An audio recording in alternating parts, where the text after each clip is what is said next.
হতে চলিল সফল যাত্রা দেখি দ্বিজ বলে ধনভা কপালে মিলে মতে কৃপা করো রাধা। এত ভাবি দ্বিজরান গেলে এক গ্রাম মাঝ বাড়ি বাড়ি ফেরল সকল। ভ্রমিল অনেক দেশ পাইল অনেক ক্লেশ না পাই দিনের শ্রবণ।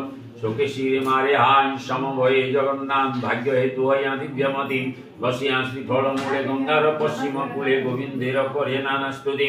এ তিনি ভুবনে খ্যাত তুমি জগতর নাথ ছড়ানো এই তিনি জগতে। তবে কেন মনে দুঃখিও নাথ রূপিতে থাকি তুমি নাথ সহায় থাকিতে। এই রূপে নানা স্তুতি করে দ্বিজ শুদ্ধমতি শুনিয়া সদয়ে বিশ্বরূপ। সারিয়া গোলক পুরী শঙ্খ চক্র গদাধারী ব্রাহ্মণ দেখানো নিজ রূপ। সূর্য চন্দ্র যিনি আভা যাহার বদন শোভা দেখি প্রিয় হয়া অচেতন। সত্যের কৃপার ফলে শ্রী মধুসূদন বলে ভাবে দিতে গুরুর চরণ।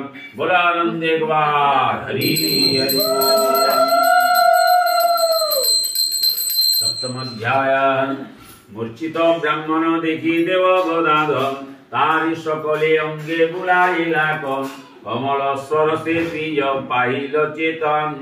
না দেখিল চতুর্ভুজ মূর্তি নারায়ণ। চৌদিকে কেহামে বিপ্র হইয়া সুস্থির। সম্মুখে দণ্ডা এক দেখিল ফকির। হস্তে রঙ্গা সবাহু আজানুন্বিত। গৌর দেহে রক্ত বস্ত্র দেখিতে শোভিত। বদনে রসভাজিনী কোটিকা ধানে। হিংসক শশাঙ্ক মাঝে নিজ মাঝে বীরে। অর্ধমাথে কালো মান দেখিতে শোভন। যে নগর আসিছে বধূ সিংহে কানন্দন। ফকির দেখিয়া এক পুরুষ রতন। অবশ্য দেবতা এত জানিল ব্রহ্মণ। কণ্ঠে বাসনিয়া তার ধরিল চরণ। অকপটে কহ ভায়া তুমি কৌঞ্জন। ফকির কহে বাবা জপ্তি রাবাম। আয় মজ্জা কবলা ফকিরে কিষাম। ফকির যতক বাক্য কহেন ব্রাহ্মণ। না শুনিয়া দ্বিজবর ধরিল চরণ। দেখিয়া দ্বিজের ভক্তি দেব জ্যোতির্ময়ে। ব্রাহ্মণের সত্য পীর হইল সদয়ে। দ্বিজের কহিল বাবা যে কর বাসনা। বীর নারায়ণ আমি পুরাব কামনা। বীর রূপে মোর পূজা করিব জবন। সত্য লোকে পূজে মূর্তি দেব নারায়ণ। সদা হইল তোরে শুনাবি জমনি। দারিদ্র ছড়াও আমি কর যা শিরিনি। কোথা পাবো শূন্যদিতে নাহি মো ব্যবসা। মোর ঘরে নিত্য উপবাস করে মূষা। সদা হইয়া কহে দেব গদাধর। পাইব সকল দ্রব্য জীবা মাত্রে হন। প্রণাম করিয়া দেব দ্বিজ ঘরে আসেন। সত্যের কৃপারে সিন্নি দিল নিজ বাসে। নিশা যোগে দ্বিজরাজ পড়িয়া পদ্ধতি।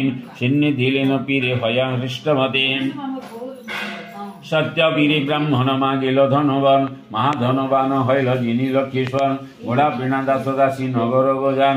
মহিষী গরুর পল হাজারো হাজার। হেন কালে অপরূপ শুনহু কথন। উপগ্রাম ছিল এক কাঠুলিয়া জন।